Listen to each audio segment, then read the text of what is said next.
ఈ ఉదయకాల సమయంలో మీతో దేవుని వాక్యాన్ని పంచుకునే అవకాశము నాకు ఇవ్వబడింది.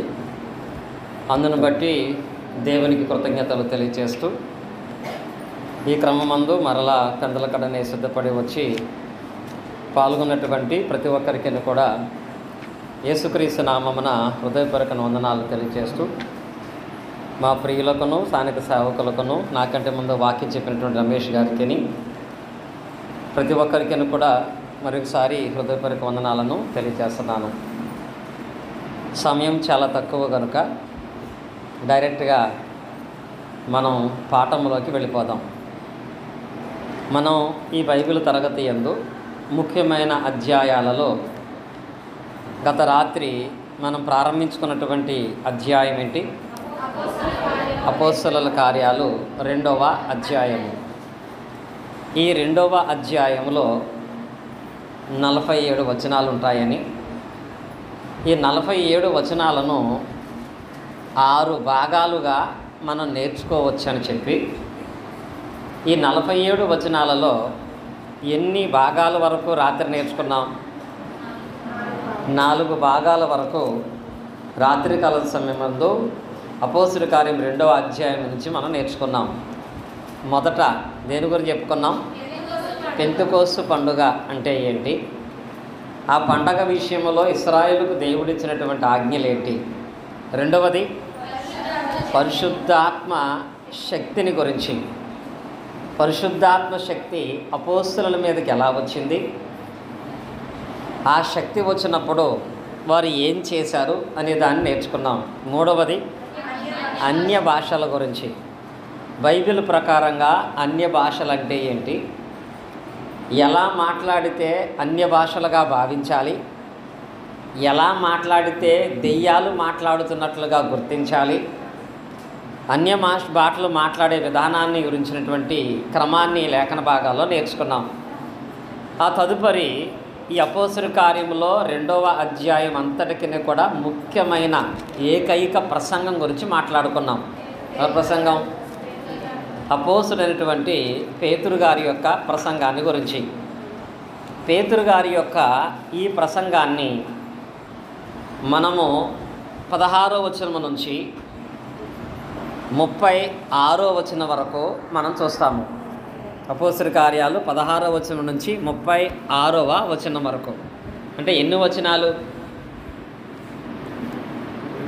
20 వచనాల ప్రసంగం. అపోస్తలుడైన పౌలు గారు పరిశుద్ధాత్మతో నిండినవాడై 20 వచనాల ప్రసంగాన్ని చేస్తే, ఆ 20 వచనాల ప్రసంగానికి ఎంతమంది బాప్తిసం పొందారు? 3000 మంది బాప్తిసం పొందారు. కనుక ఒక వ్యక్తి మారాలి అంటే పరిశుద్ధ గ్రంథం అంతా నేర్చుకోవాల్సినటువంటి అవసరం అనేది లేదు. ఒక వ్యక్తి రక్షణ పొందాలి అంటే బైబిల్ అంతా తెలుసుకున్న తర్వాత బాప్తిసం పొందవలసిన అవసరం అనేది లేదు.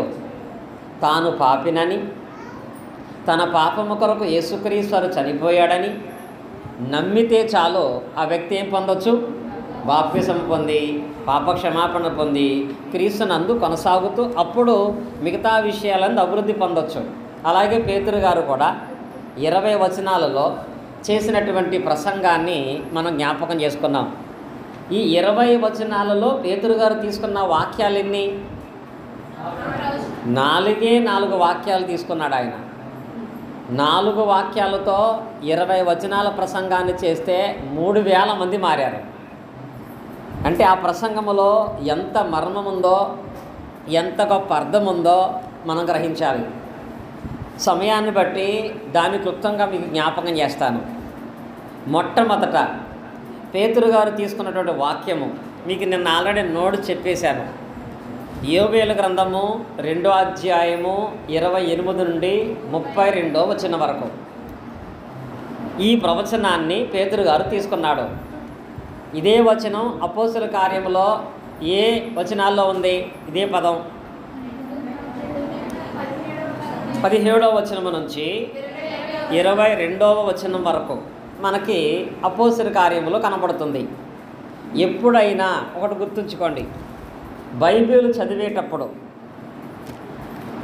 లైన్లన్నీ కంప్లీట్గా పూర్తిగా వ్రాయబడినవంటే అది మొదటిసారిగా చెప్పబడుతుంది అర్థం. ఎప్పుడైనా ఒక లైన్ గ్యాప్ ఇచ్చి వ్రాయబడిందంటే దాని అర్థం, ఇప్పుడు మీరు చూడండి 14వ వచనం వరకు ఎలా ఉంది, ఒక పారాగ్రాఫ్ లాగా ఉంది బైబిల్లో ఉందా. ఎప్పుడైతే 17వ వచనం స్టార్ట్ అయిందో అంత్య దినముల యందు నేను అని ఏమొచ్చింది, అక్కడ గ్యాప్ ఇచ్చాడు. ఆ వచనాలన్నీ గ్యాప్ ఇచ్చి రాయబడి ఇలా వ్రాయబడిందంటే దాని అర్థం ఏంటో తెలుసా, ఇది ఇంతకుముందు ఒకసారి చెప్పబడింది అని అర్థం. అర్థమైంది మీకు? ఇలా గ్యాప్ ఇచ్చి బైబిల్లో ఎక్కడన్నా మీరు చూసారంటే ఇదే మాటలు ఇంతకుముందు ప్రవక్తలో మరొక గ్రంథకర్త దాన్ని వ్రాసాడని అర్థం. కానీ ఇప్పుడు పేతురు గారు చేసిన ఈ ప్రసంగం ఆల్రెడీ వ్రాయబడింది కాబట్టి దీనికి గ్యాప్ ఇచ్చి రాశారు. పేతురు గారు మొట్టమొదటి తీసుకున్న వచనం ఏంటనుకున్నాం, యోబేలు యొక్క గ్రంథములో 2వ అధ్యాయం 28, 32 వచనాలను ఆయన తీసుకున్నాడు. ఈ వచనము తీసుకోవటానికి గల కారణం ఏంటి, ఈ వచనాన్ని పేతురు గారు ఎందుకు తీసుకుని ఉన్నాడు అని అంటే, వాళ్ళందరూ కూడా పరిశుద్ధాత్మ నిండుకున్న వారే అపోస్తలుల వాక్యాన్ని బోధిస్తుంటే వచ్చిన 14 దేశాలు వాళ్ళు మాట్లాడే ఈ అన్య భాషల గురించి ఏమనుకుంటున్నారు, వాళ్ళు తమ స్వభాషతో అనుకున్నారనే విధానంతో పాటుగా కొంతమంది చూడండి 12వ వచనంలో ఏమనుకుంటున్నారు, కొందరైతే 13వ వచనం వీరు క్రొత్త మద్యముతో నిండి ఉన్నారని, అంటే కొంతమంది ఏమంటారట, వీళ్ళేదో కొత్త మందు తాగారు, కొత్త బ్రాండ్ తాగారు, అందుకే కొత్తగా ప్రవర్తిస్తున్నారు, మద్యముతో మత్తులయుండి ఇలా మాట్లాడుతున్నారు. వాళ్ళు నిజంగా వాస్తవంగా ఇలా మాట్లాడే ధైర్యం వాళ్ళకి లేదు అని అక్కడ ఉన్నటువంటి వాళ్ళందరూ కూడా పేతురు గారు చేసిన ప్రసంగాన్ని బట్టి వాళ్ళు ఆలోచిస్తుంటే ఫస్ట్ అక్కడ ఉన్న సమస్య గురించి రిఫరెన్స్ తీశాడు ఆయన. వాక్యం వినే వాళ్ళ దగ్గర ఉన్న సమస్య ఏంటి, బాగా తాగేసి కొత్త మంది ఏదో తాగి ఇలా మాట్లాడుతున్నారు అనుకుంటున్నారు కాబట్టి వాళ్ళు అనుకునే మనస్సును బట్టి ఆ ప్రశ్నకు సమాధానంగా ఈ వచనాన్ని తీశాడు ఆయన. ఏమని తెలుసా, క్రొత్త మద్యము తాగితే ఇలా మాట్లాడరు, యోబేలు గ్రంథములో ఇప్పుడు జరుగుతున్న దాని గురించి ముందే రాశాడు ఆయన. ఏమని, అంత్య దినముల యందు మనుషులందరి మీద నా ఆత్మను కుమ్మరించెదను, మీ కుమారులు మీ కుమార్తెలు ప్రవచించెదరు, మీ యవనులకు దర్శనము కలుగును, మీ వృద్ధులు కలలు కందురు. అంటే ఇక్కడ ఈ వాక్య భాగంలో పేతురు గారు ఏమంటాడు, మేము మద్యముతో మత్తులై ఉండలేము. మీరు నమ్మినటువంటి ప్రవక్త యోవేలు ఏమి రాశాడో తెలుసా, అంత్య దినాలలో మనుషులందరి మీద ఏం కుమ్మరిస్తాను, ఆత్మను కుమ్మరిస్తాను. మేము మద్యముతో నింపబడి మాట్లాడలా, యోవేలు గారు చెప్పినట్లుగా ఆత్మతో నింపబడిన వాళ్ళముగా మేము మాట్లాడుతున్నాం. మీరు ఆ వచనం జ్ఞాపకం చేసుకోండి, ముందే చెప్పాడు అంత్య దినాల్లో మనుషులందరి మీద నా ఆత్మను కుమ్మరిస్తానన్నాడు. ఈరోజు పరిశుద్ధాత్మ మేమందరి మీదకి వచ్చింది, పరిశుద్ధాత్మ శక్తిని మేమందరము పొందుకున్నాము అని పేతురు గారు ప్రసంగిస్తున్నాడు. ఆనాడు వాళ్ళకు సమాధానం చెప్పడం కొరకు తీసుకున్నటువంటి ఆ వచనం ఈనాడు చాలామంది క్రైస్తవులలో రకరకాల దుర్బోధనలకు తీసుకెళ్ళిపోయే ప్రమాదాన్ని కలిగిజేస్తుంది. అదేంటో తెలుసా, ఈ వచనంలో ఫస్ట్ పదం ఏంటి, అంత్య దినములలో అనే పదం ఉంది. పేతురు గారు ఏమన్నాడు, అంత్య దినములలో మనుషులందరి మీద నా ఆత్మను కుమ్మరిస్తాను అని. అంత్య దినాలు అంటే చివరి దినాలు. చివరి దినాలు అంటే అంత్య దినాలు అనే పదం బైబిల్లో 2 సందర్భాలను సూచిస్తుంది. అంత్య దినాలు అంటే ఏ అంత్య దినాలు, ఏ అంత్య దినాలు. చాలామంది ప్రాక్టికల్గా వాడే పదాలు ఉంటారు. భోజనం చేస్తున్నావు, చివరిలో ఏం వేసుకోమంటారు మీరు, పెరిగేసుకోమంటారు. రమేష్ గారు చివరిలో పెరిగేసుకోండి అన్నారు. చివరిలో పెరిగేసుకోమంటే భోజనం చివరిలోనా, ఆయన బ్రతుకు చివరిలోనా? ఇప్పుడు చివరిలో అన్నారు కాబట్టి చచ్చిపోయే ముందని కాదండి, అక్కడ జరుగుతుంది దాన్ని బట్టి దాని చివరిలో. అలాగే యోవేలు గారు అంత్య దినాలు అనే పదం వాడాడంటే బైబిల్లో 2 రకాల అంత్య దినాలు ఉన్నాయి. ఒకటి లోక రాజ్యాల అంత్య దినాలు, 2 లోకమే అంతమయ్యే దినం. అర్థమైందా? ఒకటి లోక రాజ్యాల అంత్య దినాలు, 2 లోకమే అంతమైపోయే దినం. ఇక్కడ పేతురు గారు అంత్య దినాలలో నా ఆత్మను కుమ్మరిస్తానని చెప్పిన పదం లోకం అంతమైపోయేటప్పుడా లేక లోకములో రాజ్యాలు అంతమైపోయేటప్పుడా? దానికి మనకందరికీ తెలుసు, దానియేలు గ్రంథంలో ప్రవచనం ఉంది. ఆ రాజుల కాలంలో పరలోకమందున దేవుడు ఒక రాజ్యాన్ని స్థాపిస్తాడు అని. రాజ్యం అంటే ఏంటి? సంఘము. ఇంకా ఇది పదం మీకు అర్థం అవ్వాలంటే యెషయా గ్రంథంలో 2వ అధ్యాయము 2వ వచనం చూడండి. అంత్య దినాలు అనే పదం ఉంటుంది అక్కడ. అంత్య దినములలో పర్వతముల పైన యెహోవా మందిర పర్వతము పర్వత శిఖరం మీద స్థిరపరచబడును. ఈ వాక్య భాగములో యెహోవా మందిరము పర్వత శిఖరము మీద స్థిరపరచబడుతుందంట. ఇప్పుడు అంత్య దినాలలో యెహోవా మందిరము స్థిరపరచబడుతుంది అన్నాడు. యెహోవా మందిరం అంటే అంత్య దినాల్లో యెహోవా మందిరం స్థిరపరచబడుతుంది అన్నాడు. యెహోవా మందిరం అంటే ఏంటి? సోదరులు చెప్పినట్లుగా తిమోతి రాసిన మొదటి పత్రికలో 3వ అధ్యాయము 15వ వచనంలో ఉంటుంది. శీఘ్రముగా నీ యొద్దకు వచ్చి నిరీక్షించున్నాను, అయినను నేను ఆలస్యము చేసిన ఎడల దేవుని మందిరములో అనగా జీవము గల దేవుని అంటే ఇప్పుడు అంత్య దినాలలో ఈ తిమోతి పత్రికను తీసుకెళ్తే అక్కడికి అంత్య దినాలలో దేవుడు ఒక సంఘాన్ని స్థాపిస్తాడు అన్నాడు. అంత్య దినాలలో దేవుడు సంఘాన్ని స్థాపిస్తాడు అనే పదములో అంత్య దినాలు అంటే లోకము యొక్క అంత్య దినాలని మనం అనుకుంటే ఇంకా ఇప్పటికి ఏం చేయబడలేదని, సంఘము స్థాపించబడలేదని. సంఘం స్థాపించబడిందా లేదా? సంఘం స్థాపించబడిందంటే యెషయా గారు చెప్పినట్లుగా ఆ అంత్య దినాలు వచ్చేసినాయి. అవి ఏంటంటే రాజ్యాల అంత్య దినాలలో పరలోకమందున దేవుడు సంఘమును మందిరాన్ని స్థిరపరుస్తాడని అర్థం.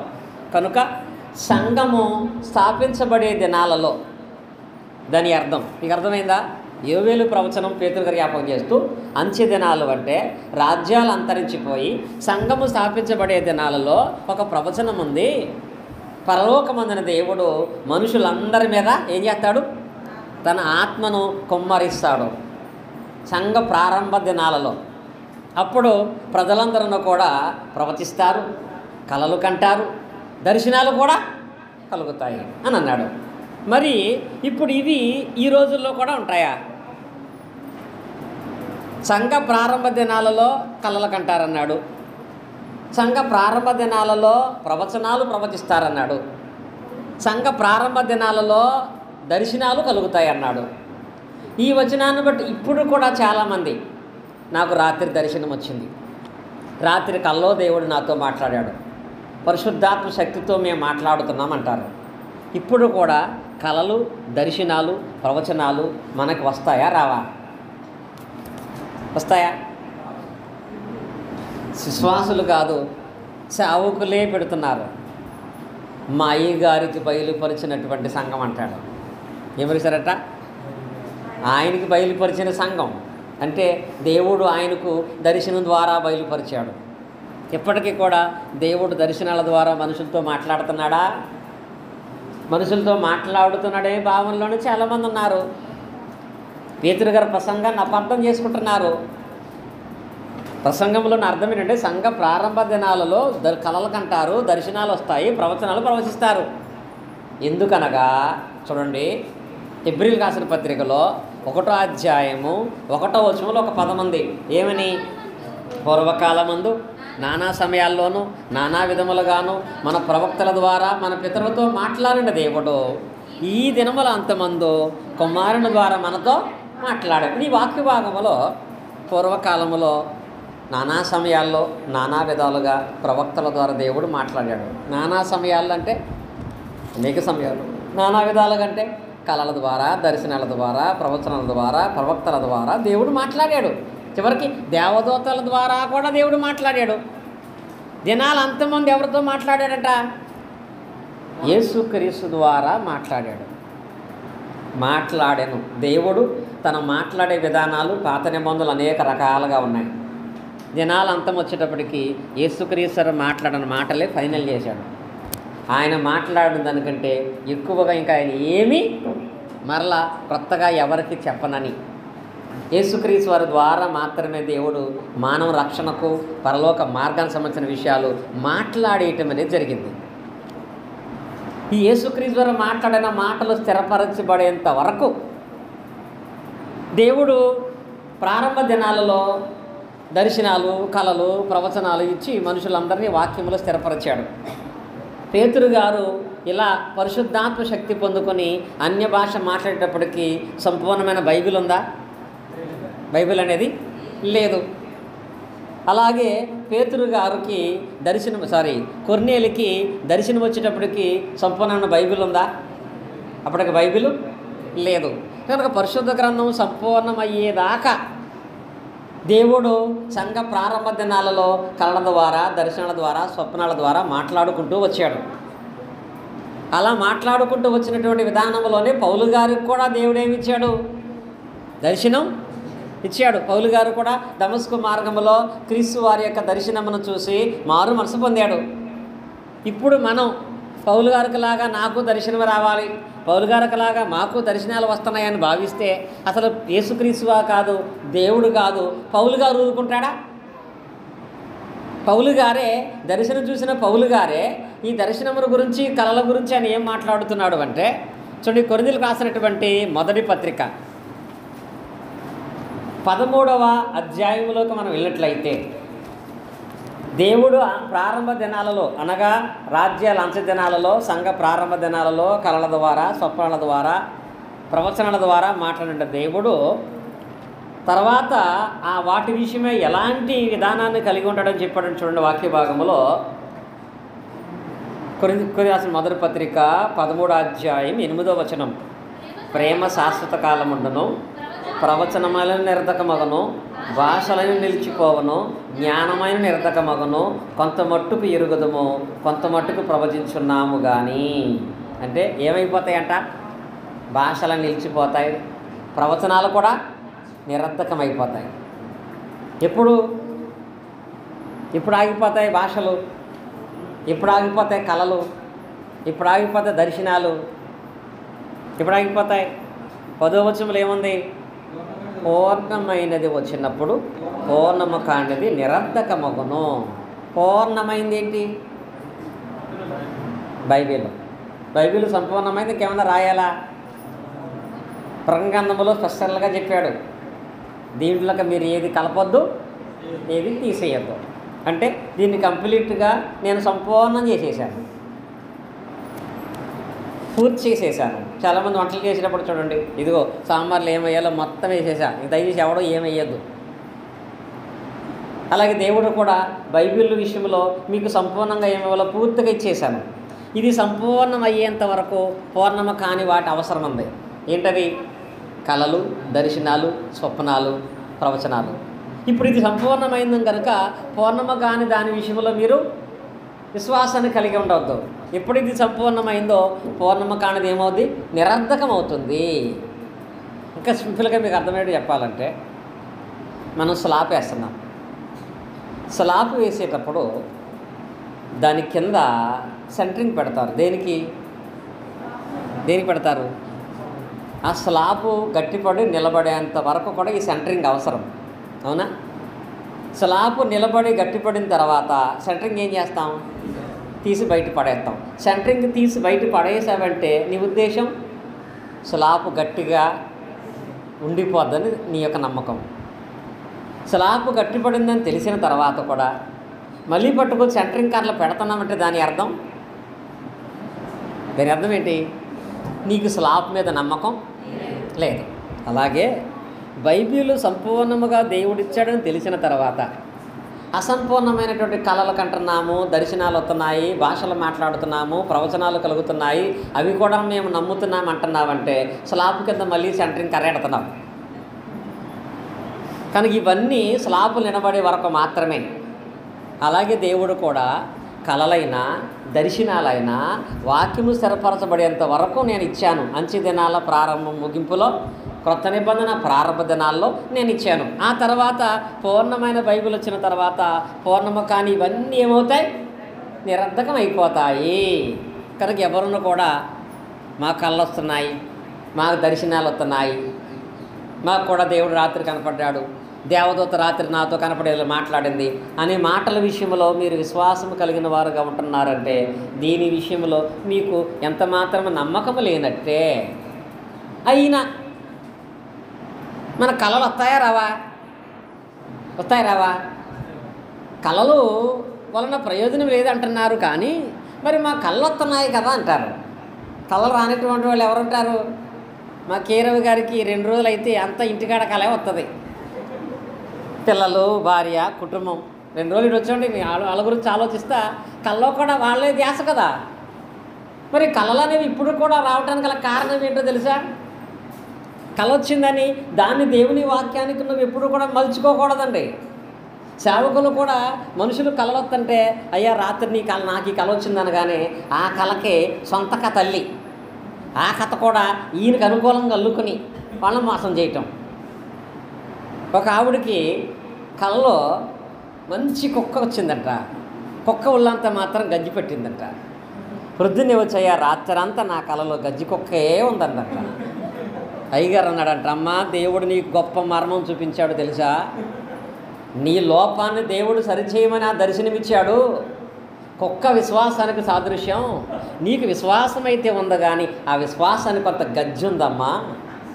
దానికి నీ ఇంటికాడ 7 వారాలు ప్రార్థన పెట్టుకోవాలి, సేవకులకు ఆతిథ్యం ఇవ్వాలి, దేవునికి సరైన కానుకలు ఇవ్వాలి, అప్పుడు ఆ గజ్జి నీకు పాద్దంటే ఆ దర్శనానికి ఈయన చెప్పిన దానికి సరిపోయిందే సరిపోలేదా?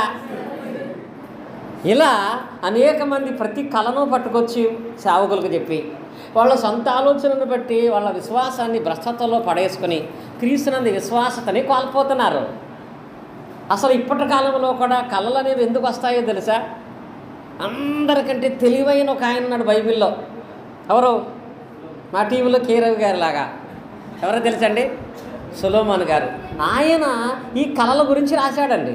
ప్రసంగి గ్రంథాన్ని మనం చూసినట్లయితే ప్రసంగి గ్రంథం యొక్క వాక్య భాగంలో 5వ అధ్యాయం 3వ వచనంలో అసలు మనిషికి కళలనేవి ఎందుకు వస్తున్నాయి ఇప్పటికీ కూడా అని అంటే, ప్రసంగి గ్రంథం చదవండి. విస్తారమైన పని పాటల వలన స్వప్నములు పుట్టును. అర్థమైంది మీకు? ఇదేని వల్ల వస్తాయంట విస్తారమైన పని పాటలు అంటే. పగలంతా కష్టపడి పనిచేసి ఒళ్ళంతా నలిగిపోయింది. ఆ రోజు గాఢంగా నిద్ర పట్టేది. బాగా నిద్ర పట్టేసినప్పుడు అంత నిద్రలో ఏమొస్తాయంటే కళ్ళు వస్తూ ఉంటాయి. స్వప్నములు అంటే కళ, స్వప్నం అంటే కళ అంటే కళ్ళు వస్తూ ఉంటాయి. ఇప్పుడు మా శేషగిరి గారు ఆ బోరు కోసం కష్టపడి అంత ప్రయత్నం చేసి రేపు వెళ్ళి బోరు ఓపెన్ చేసి వదలాలనుకుని వచ్చేసాడు. పగలంతా కష్టపడి దాని దగ్గర కష్టపడి పనిచేసి వచ్చాడు కదా. రాత్రి కళ్ళ ఎలా ఉంటుంది తెలుసా? ఆయన బోరు వదిలినట్టు, నీళ్ళు వచ్చేసినట్టు. ఎందుకని? ఆ రోజు అక్కడే పనిచేసాడు కాబట్టి అదే కళ్ళలోకి వస్తుంది. విస్తారమైన పని పాటల వలన నువ్వు చేసిన పనిని బట్టి తర్వాత నీ మైండ్లో అదే ఆలోచనలు తిరుగుతూ ఉంటాయి. విస్తారమైన పని పాటల వలన స్వప్నములు పుట్టును. నువ్వు ఒళ్ళొంచి కష్టపడి పనిచేసావు కాబట్టి కళ్ళు వస్తున్నాయి కాబట్టి కళ ద్వారా స్పెషల్గా నీతో దేవుడేదో మాట్లాడాలనుకోవట్లేదు. ఇంకా వాటి విషయంలో అదే సొలొమోను గారు అని చూడండి. ప్రసంగి గ్రంథంలో 5వ అధ్యాయం 7వ వచనం చదవండి. 5వ అధ్యాయం 7వ వచనంలో అధికమైన స్వప్నములు మాటలను నిష్ప్రయోజనాలు. ఏమన్నాడు ఇక్కడ? అధికమైన స్వప్నాలు అంటే ఏంటి? కళలు, మాటలు. అవి ఎందుకు పనికిరావు. కల్లో జరిగితే ఎల్లో జరుగుతుందని ఉండదు, ఎల్లో జరుగుతుంది కల్లో జరుగుతుంది ఉండదు. ఉంటుందా? తెల్లరగట్ల కలొత్తి జరుగుతుంది, చందగడ కల జరుగుతుంది. ఇలా ఏముండవండి. కళకి నిజానికి సంబంధం ఏముండదు. చాలామంది ఈ రోజుల్లో క్రైస్తవులు కూడా మూఢనమ్మకం అండి. నాకు ఆవిడ అంటుంది, నాకు ఒక స్త్రీ మా ఇంటి దగ్గర ముసలాం హిందువులు, నాకు మంగళసూత్రం కల్లోకి వచ్చింది, ఎవరో చచ్చిపోతారు, ఎవరు ఆయన అంటారు. ఇంతకు అలాగ ఆయన లేడు. ఇలా ఎప్పుడు కూడా అనుమానము కానీ అవిశ్వాసము కానీ మీకు ఉండకూడదు. విస్తారమైన స్వప్నములు, మాటలు వాటి వల్ల ప్రయోజనం ఏమీ లేదు. మీకంటూ ప్రయోజనకరమైన కళ ఏదైనా ఉందంటే పగలు కనే కళ, మెలుగుగా ఉండేటువంటి కళ. మెలుగు ఉన్నప్పుడు మీరు తెలుసుకునే విషయాలు ఏంటో తెలుసా? దేవుని వాక్య చదవండి, వాక్య భాగాన్ని. మీ మట్టుకు నీవు దేవుని యందు భయభక్తులు కలిగి ఉండము, ఇదే మీకు చాలా గొప్పది. ఏదంట? విస్తారమైన స్వప్నాలు, మాటలు ఎందుకు పనికిరావు. నీ మట్టుకు నువ్వు దేవుని యందు భయభక్తులు కలిగి ఉండు, అదే నీ జీవితాన్ని అధికంగా గొప్పగా చేస్తుంది. మరి అప్పుడు పేతురు గారికి, ఆదిమ సంఘానికి కలలో దర్శనాలు వచ్చినాయి అంటే వాక్యం పూర్తిగా రాలేదు కనుక వాక్యం స్థిరపరచబడేదాకా క్రైస్తవ యుగంలో కూడా కలలు కన్నారు. ఫిలిప్పు గారు కూతుర్లు కూడా ప్రవచించారు. మరి ఇప్పుడు వాక్యం సంపూర్ణమైంది కనుక దేవుని యందు భయభక్తులు కలిగి ఉంటే మాత్రమే చాలు. కనుక మేము ప్రకటన చేస్తున్నామంటే, మేమంటే పేతురు గారు మత్తులమై కాదు కానీ యోవేలు ప్రవచనము ఈరోజు మా యందు నెరవేర్చబడిందని ముందు వాళ్ళకు జరిగిన దాని గురించి వాళ్ళకి నమ్మకం కలగజేశాడు ఫస్ట్. ఆ తర్వాత ఆయన చేసిన ప్రసంగంలో 2వ భాగం నేర్చుకున్నాం మనం. ఏంటది? అపోస్తలుల కార్యాలు 2వ అధ్యాయము 25 నుంచి 28 వచనాలలో ఆయన తీసుకున్నటువంటి ప్రవచనం ఎక్కడది?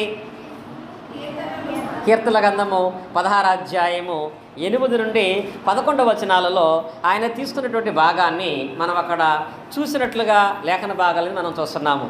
అక్కడ ఆయన చేసినటువంటి 2వ ప్రవచనం ఎవరి గురించి అంటే, సమయం అయింది కనుక క్రీస్తు యొక్క సువార్తను గురించి. ఈ తీసుకున్నటువంటి ఈ ప్రసంగం ఏంటంటే యేసుక్రీస్తు వారి గురించినటువంటి లేఖనాలు తీసుకున్నాడు. యేసుక్రీస్తు వారి సువార్తను ప్రకటన చేస్తూ ఆయన 24వ వచనంలో మరణము ఆయనను బంధించుట అసాధ్యము కనుక దేవుడు మరణ వేదనను తొలగించి ఆయనను లేపెను. ఇందును గూర్చి దావీదు ఇట్లా నేను. ఇప్పుడు పేతురు గారు ఎవరు ప్రవచనం తీసుకుంటున్నాడు? దావీదు గారి ప్రవచనం. దావీదు గారు ఒక మాట చెప్పాడు తెలుసా? యూదులను మీకు అందరికీ దావీదు అంటే చాలా ఇష్టం. మేము బోధిస్తున్నటువంటి యేసుక్రీస్తు వారు ఎవరో తెలుసా? మీ దావీదు గారు కూడా ప్రవచించిన వ్యక్తి యేసే. దావీదు గారు చెప్పినటువంటి వ్యక్తి యేసుక్రీస్తే. దావీదు గారు బ్రతుకుండగా ఏం చెప్పాడో తెలుసా? కీర్తనల గ్రంథంలో 16వ అధ్యాయంలో ఆయన చెప్పిన మాట ఏంటంటే, సదాకాలము యెహోవా యందు నా గురి నిలుపుచున్నాను అనే పదాన్ని ఇక్కడ ఆయన మాట్లాడుకుంటూ 27 చదువుకుందాం. నీవు నా ఆత్మను పాతాళములో విడిచిపెట్టవు, నీ పరిశుద్ధిని కుళ్ళి పట్టనివ్వు, నాకు జీవమార్గములు తెలిపితివి, నీ దర్శనము నాకు అనుగ్రహించి నన్ను ఉల్లాసం నింపెదవు.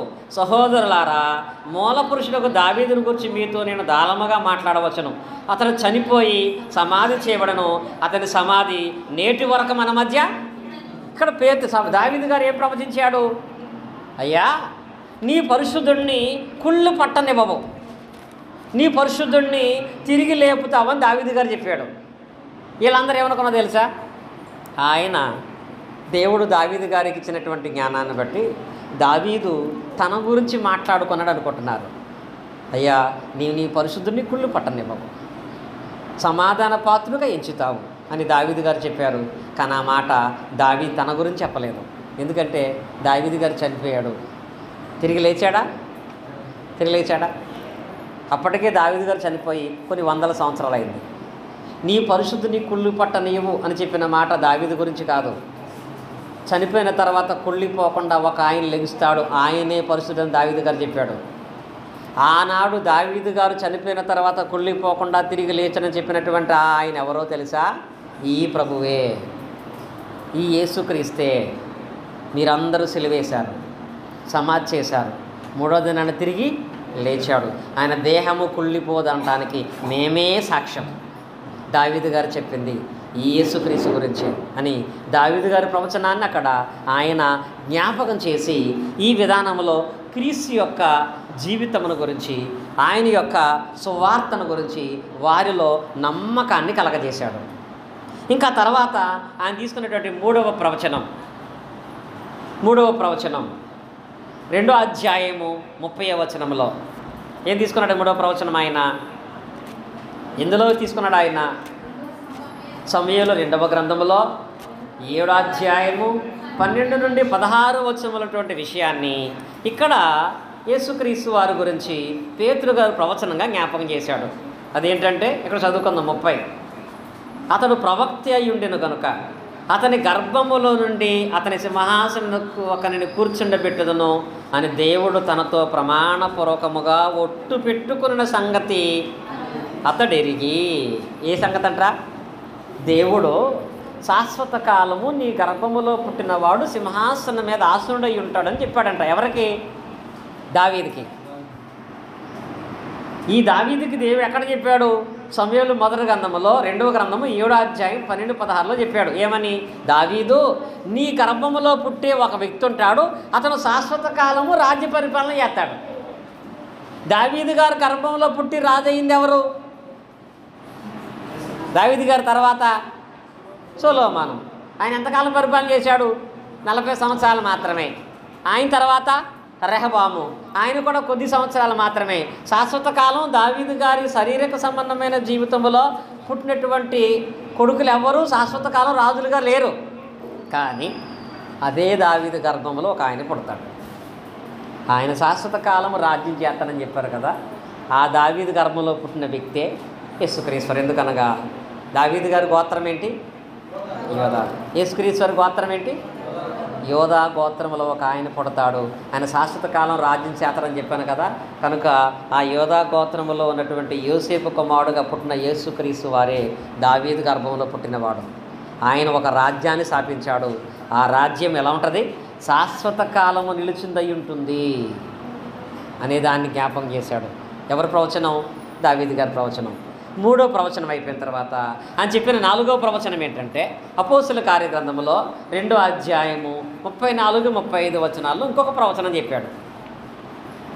ఆ ప్రవచనం ఎక్కడుంది? పాత నిబంధనలో కీర్తనల గ్రంథము 110వ అధ్యాయము 1వ వచనంలో రాయబడింది. అక్కడ చెప్పిన ప్రవచనం ఏంటి?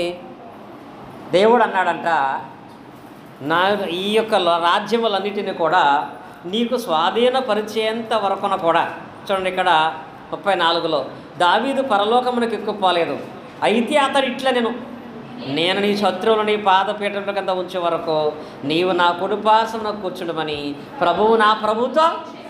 అంటే ఇక్కడ ప్రభు అంటే ఎవరు? తండ్రి అంటే దేవుడు. కనుక దేవుడు అంట ఈ ప్రభువుతో నువ్వు నా కుడిపార్శ్వమున కూర్చోమని కూర్చోబెట్టుకున్నాడంట. దావీదును కూర్చున్నాడు. ఇప్పుడు యేసుక్రీస్తు కూర్చున్నాడా? దావీదు ఇంకా పరలోకం వెళ్ళలేదు. ప్రభువుతో నా కుడిపార్శ్వమున కూర్చోమని చెప్పినటువంటి వ్యక్తి దావీదు కాదు. ఎందుకంటే ఇంకా ఆయన పరలోకం వెళ్ళ. ఎవరు? యేసుక్రీస్తు వారు. కనుక మీరు సిలువ వేసిన ఆ యేసే మరణం నుండి తిరిగి లేచినవాడు. మీరు సిలువ వేసిన ఆ యేసే మీరు నమ్మిన దావీదు గర్భంలో పుట్టినవాడు. మీరు సిలువ వేసిన ఆ యేసే ఇప్పుడు పరలోకములో తండ్రి కుడిపార్శ్వమున కూర్చున్నాడు. మీరు సిలువ వేసిన ఆ యేసునే ఇప్పుడు దేవుడు ప్రభువుగాను క్రీస్తుగాను నియమించాడు. ఎప్పుడైతే ఈ ప్రసంగం చేశాడో ప్రతి దాంట్లో ఏమొచ్చింది? మీరు మీరు మీరు మీరు యోవేలు చెప్పినటువంటి విధంగా జరుగుతుంటే, దావీదు చెప్పిన ప్రవచనాన్ని నెరవేరుస్తుంటే, దావీదు చెప్పిన విధంగా వచ్చిన ఆయన్ని మీరు చంపేశారు. దావీదు చెప్పిన విధంగా వచ్చిన ఆయన వారు మీరు నమ్మలేదు. కానీ దేవుడు అయితే తీసుకువెళ్ళి ఆయన కుడిపార్శ్వన కూర్చోబెట్టుకున్నాడు. రేపు ఆయనే వచ్చి మీకు తిరిగి లోకంలో తీర్పు తీరుస్తాడు. మీరు చేసిన ప్రతి దానికి తీర్పు తీర్చబడుతుంది అనగానే ఇప్పుడైతే మీరే చేశారనే పదం వచ్చిందో వెంటనే వాళ్ళకి భయం వేసిందండి. సహజంగా ఏదైనా చిన్న పొరపాటు మనం తెలియక చేస్తే తిరిగి మనమే చేసామనిపిస్తే ఎంత భయం వేస్తుంది. దాని గురించి ఏం అడుగుతారో ఎలా అడుగుతారో అని భయం వేస్తుంది. భయం మీద మా స్థానిక సంఘంలో ఇంత హైటు పులిపిట్ ఉండదు, కానీ ఇంత ఉంటుంది, కానీ కొంచెం తక్కువగా గ్లాస్ ఉంటుంది మా దాని మీద. ఇలా ఉండి గ్లాస్ ఉంటుంది మొత్తం. ఒకరోజు మా చిన్న అమ్మాయి అది క్లీన్ చేస్తాక వెళ్ళి ఇలా పైకి లేపితే పై గ్లాస్ మట్టుకు వచ్చి జారి కింద పడిపోయింది, పగిలిపోయిందంట. నేను అక్కడ ఒక మీటింగ్కి వెళ్ళాను. మధ్యాహ్నం పగిలిపోయింది. సాయంత్రం దాకా మధ్యాహ్నం భోజనం చేయలేదు, ఎవరితో మాట్లాడలేదు, మౌనంగా అలా ఉండిపోయింది ఆ పిల్ల. వాళ్ళ మమ్మీ ఏమనలేని చెప్తానన్నా ఇంక అలాగే ఉండిపోయిందంట. ఎందుక భయం? నేను తప్పు చేశాను, నా వల్ల జరిగింది ఇదని. అసలు విషయం ఏంటంటే అంతకుముందు ఆదివారమే దాని కింద బోల్ట్లు రబ్బర్లు లూజ్ అయిపోయాను అనుకున్నాం. మేము దీన్ని మార్చాలని అనుకున్నాము, కానీ తర్వాత మారుద్దామని మేమే వదిలేసాము. సాయంత్రం వచ్చేటప్పటికి మీరు ఏమన్నది ఏమన్నా మా మమ్మీ అంటుంది. ఆ మమ్మీ అంటుంది ఏం చేసింది ఏమన్నా పట్టకంటే, అప్పుడు ముందు ఆమె పరకు దాడి ఒకసారి లోపల రండి, లోపలికి వెళ్తే పగిలిపోయింది, 2 ముక్కలు పగిలిపోయింది. చూస్తుంది ఏమంటానని, అమ్మ దీన్ని పోయిన వారమే తీసి పద్దేద్దాం అనుకున్నాం, పాన్లే పగిలిపోయింది అన్న. అప్పుడు ప్రశాంతంగా ఉందాము. అదే ఎవడో దీన్ని పగలగొట్టిందంటే అంటే తాను చేశాను అన్నప్పుడు ఎంత భయం ఉంటుంది. అలాగే ఇక్కడ యేసుక్రీస్తు వారి గురించి పేతురు గారు ప్రసంగం చేస్తుంటే సిలువేయండి అన్న మాటలు గుర్తొస్తున్నాయి. ఇందులో మనం ఉన్నాం కదా. ఆయన ప్రవక్త కాదు, ప్రవక్త అనే మాట గుర్తుకొస్తున్నాయి. ఆయన దూషించిన మాటలు గుర్తొస్తున్నాయి. మన కొరకు లోకరక్షకుడుగా వచ్చిన ఆయన్ని మనం సిలువేశామనే మాట గుర్తొచ్చి వాళ్ళలో పశ్చాత్తాపము కలిగి 5వ పాయింట్ పాప క్షమాపణ కొరకు వాళ్ళు వెతుక్కున్నారండి. దేని కొరకు? పాప క్షమాపణ కొరకు. 5వ పాయింట్గా పాప క్షమాపణ కొరకు 37వ వచనం నుంచి 47వ వచనం వరకు 5వ పాయింట్ ఉంటుంది. పాప క్షమాపణ కొరకు వాళ్ళు వెతుక్కున్నారు. ఏమన్నారో తెలుసు 5వ పాయింట్లో? సహోదరులారా, వారి హృదయంలో నొచ్చుకుని పొడవబడింది. నిజమే, ఆ రోజు వాళ్ళు అనుకున్నారు వాళ్ళే యేసుక్రీస్తు వారిని చంపేశారని. అసలు వాస్తవంగా చెప్పాలంటే యేసుక్రీస్తు వారు అన్ని శ్రమలు పొందటంలో గల కారణం ఏంటో తెలుసా? ఈరోజు మనం చేసినటువంటి అపరాధములు కూడా, అప్పుడు వాళ్ళు చేసినవి మనం చేసిన ప్రతి పాపానికి ఆయన ముందుగానే పాప పరిహారానికి ఆయన శిలువలో తన రక్తాన్ని చిందించాడు. వాళ్ళు ఒక రకంగా పూర్తిగా తెలియకుండా ఆయన సిలువేశారు. ఎందుకంటే వాళ్ళకి దేవుని వాక్య మర్మాలు పూర్తిగా తెలియదు. మరి ఇప్పుడు ఆదివారం మానేస్తున్నావంటే పూర్తిగా తెలిసా తెలియక? ఒక్క ఆదివారం ఆరాధన మానేసావంటే అది ఎంత పాపమో తెలుసా? ఇప్పుడు భావించారా? ఎబ్రీ పత్రికలో ఉంటుంది, క్రీస్తును పాదాలతో తొక్కిన దాంతో సమానం అంట. దీంతో ఆదివారం ఒక్కరోజు రొట్టె తీసుకోకుండా వెళ్ళిపోయావంటే, ఎప్పుడైనా ఆదివారం రొట్టె ఇచ్చేటప్పుడు రొట్టె కింద పడితే ఎప్పుడైనా కింద పడిందా మీకు? ఎందుకు దాన్ని కింద పడకుండా జాగ్రత్త చూసుకుంటాం మనం? అది ఒక పరిశుద్ధమైంది యేసుక్రీస్తు ఆజ్ఞ. క్రీస్తు వారి శరీరాన్ని సాదృశ్యంగా దాన్ని తీసుకుంటున్నాం. అందుకే పిల్లలతో రొట్టె ఇప్పించరు. ఎప్పుడు బాప్తిసం పొందిన వాడే దాని విలువ తెలుసు కనుక జాగ్రత్తగా ఇస్తాడు. అలా ఇచ్చేటప్పుడు కనుక ఎవడైనా నీ ముందు ఆ రొట్టె కిందడేసి తొక్కి అత్తంటే దాన్ని ప్రార్థన చేసుకుని తీసుకునే నీకు ఎలా ఉంటుంది? ఏమనిపిస్తుంది ఆ రొట్టె తొక్కుతుంటే? వాడు నువ్వు పరిశుద్ధంగా ఎంచినటువంటి ఆ రొట్టెను తీసుకోవడానికి నువ్వు రెడీగా ఉంటే నీ ముందు ఆ రొట్టె తొక్కుతుంటే మీకు ఎలా అనిపిస్తుంది? మన సైలెంట్ ఆయనకైతే బీపీ వచ్చి ఆయన పీక మీద తొక్కేస్తాడు కదా. మరి యేసుక్రీస్తు వారి విషయంలో తండ్రికి రాదా? మీరు కూడా సేమ్ క్రీస్తుని అలాగే తొక్కుతున్నారు, సమానం. సిలువేసినట్టు మళ్ళీ బాధపరుస్తున్నారు, మళ్ళీ శ్రమపరుస్తున్నారు. ఇలా ఎప్పుడైనా ఒక ఆదివారం మానేసినప్పుడు మీకు బాధ కలిగిందా? అంత బాధ కలిగిందా? వాళ్ళకి పొడిసినట్టు అయిపోయిందంట. ఎక్కడ? వాళ్ళు హృదయంలో పొడవబడినటువంటి వారే పొడిసినట్టు అయిపోయి అప్పుడు అడిగారు, అయ్యేలారా మేమేం చేయాలని. అప్పుడు పేతురు గారు వారి పాప క్షమాపణ కొరకు యేసుక్రీస్తు చెప్పినట్లుగా ఒక మార్గం చూపించాడు. ఏంటో తెలుసా? మీరు మారు మనసు పొంది పాప క్షమాపణ కొరకు ప్రతి ఒక్కడు కూడా యేసుక్రీస్తు నామమున బాప్తిసాన్ని పొందండి. ఈ విషయాలు ఆల్రెడీ యేసత్వం గారు మీకు చాలాసార్లు వివరించారు కనుక దాన్ని స్కిప్ చేసి లాస్ట్ పాయింట్లోకి వెళ్ళిపోదాం. లాస్ట్ పాయింట్ ఏంటంటే 6వదిగా విశ్వాసతను బలపరుచుకొనుట. పేతురు గారి యొక్క ప్రసంగం తర్వాత అపోస్తలుల 2వ అధ్యాయంలో చివరి పాయింట్ ఏంటంటే మన విశ్వాసతను మనము బలపరుచుకోవటం. విశ్వాసతను బలపరుచుకోవటం ఏ వచనం నుంచి? 43వ వచనం నుంచి మనకి 47వ వచనం వరకు ఉన్నటువంటి సందర్భంలో ఈ రక్షణ పొందినటువంటి వాళ్ళు తమ విశ్వాసాన్ని ఎలా బలపరుచుకున్నారో మనం చూస్తాము. వీళ్ళు ఎలా బలపరుచుకున్నారు? 42 చూడండి. బాప్తిసం పొందిన తర్వాత మీరు అపోస్తలుల బోధ యందును సహవాసమందును రొట్టె విరుచుట యందును ప్రార్థన చేయడం యందును ఎడతెగక ఉండిరి. ఎప్పుడు? బాప్తిసం పొందాక పొందకముందా? పొందిన తర్వాత. మీలో ఎంతమందికి బాప్తిసం పొందకముందు ఉన్నటువంటి ఆసక్తి పొందిన తర్వాత ఉంటుంది? బాప్తిసం పొంది 2 నెలలు అయితే చాలు, తర్వాత మన విశ్వాసం తనగిలిపోద్ది. 2 సంవత్సరాలు అయితే పూర్తిగా మర్చిపోతారు. అసలు క్రైస్తవ్యం అనేది బాప్తిసం పొందిన తర్వాత స్టార్ట్ అవుద్ది. బాప్తిసం అనేది ముగింపు కాదండి. చాలామంది సేవకులు కూడా ఒక వ్యక్తి బాప్తిసం పొందేదాకా బాప్తిసం పొందాలని అతను వాక్యం చెప్తూ ఉంటారు. బాప్తిసం పొందేసంటే ఇంక అయిపోయింది, మనకు ఫోటో వచ్చేసింది కదా, నెక్స్ట్ వేరే ఫోటో. కానీ మీ యేసుప్రభు గారు అలా కాదు. ప్రతి ఒక్కరి విషయాలు ఎంతో చక్కగా ప్రేరేపించి బలపరిచి ఎవ్వరూ తప్పిపోకూడదని. నిన్న కూడా 2 అమ్మాయిలు ఒక అమ్మాయి రాలేదు, అడుగుతున్నారు అమ్మ కాలేజీకి వెళ్ళిందా అని. మరి రవి గారు కూడా ఆరా మీ గురించి. ఎందుకో తెలుసా? బాప్తిసం పొందిన తర్వాతే నిజంగా మీరు బడపలసింది. అప్పుడు నిజంగా మీరు విశ్వాసం కాపాడుకోవాల్సింది. అప్పుడు మీరు స్థిరపడవలసింది. అలా ఈ ఆదిమ సంఘంలో 3,000 మంది బాప్తిసం పొందిన తర్వాత మళ్ళా ఒకవేళ మేము తప్పిపోతామని ఎడతెగక ఏం చేశారంటే వాళ్ళు అపోస్తలుల బాధ, రోజు వాక్యం వినేవాళ్ళు, వాళ్ళు సహవాసం, రొట్టె విరచడం, ప్రార్థన చేయటం, ఎడతెగక ఉండేవాళ్ళు. వాళ్ళు ఎడతెగక. మీకు ఎడతెగక ప్రార్థనలు పెడతారా? 2 రోజులు క్లాసులు కాబట్టి 1 రోజు వెళ్తే చాలు. ఇది మన కాన్సెప్ట్. రోజు పెట్టినా వెళ్ళిపోవాలి అనేది వాళ్ళ కాన్సెప్ట్. ఎందుకో తెలుసా? అక్కడికి వెళ్ళకపోతే విశ్వాసం నేనెక్కడ బలహీనులు అయిపోతానో. నిజంగా ఈరోజు ఈ క్లాసుకు రాలేదు. రేపు పొద్దున్న ఒక ఆయన వచ్చి రాత్రి దేవుడు నాకు దర్శనంలో చెప్పాడు, శాషగిరి గారు మీ ఇంటికి వెళ్ళమని, మీ ఇంట్లో ప్రార్థన చేయమని. మీ ఇంట్లో ప్రార్థన చేస్తానంటే శాషగిరి గారు తలుపు తీస్తారా? తీరా?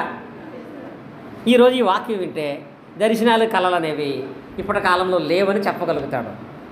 లేకపోతే ఆ విషయంలో బలహీనమయ్యి దేవునికి వ్యతిరేక అవుతాడు కదా ఆయన ఎవరైనా. కనుక వీరు కూడా ఎక్కడ బలహీనలు అవుతామని ఎప్పటికప్పుడు రొట్టె విరుచు సహవాసంలో ప్రార్థన చేయటంలో ఎడతెగక వాళ్ళు కొనసాగుతూ ఉండేవాళ్ళంట. ఎప్పుడైతే బాప్తిసం పొందగానే వాళ్ళ జీవితాల్లో కార్యాలు జరగలేదు, అద్భుతాలు జరిగే ఏ వచనములో? 43వ వచనములో. బాప్తిసం పొందింది ఏ వచనములో? 42. బాప్తిసం పొందింది 41వ వచనములో.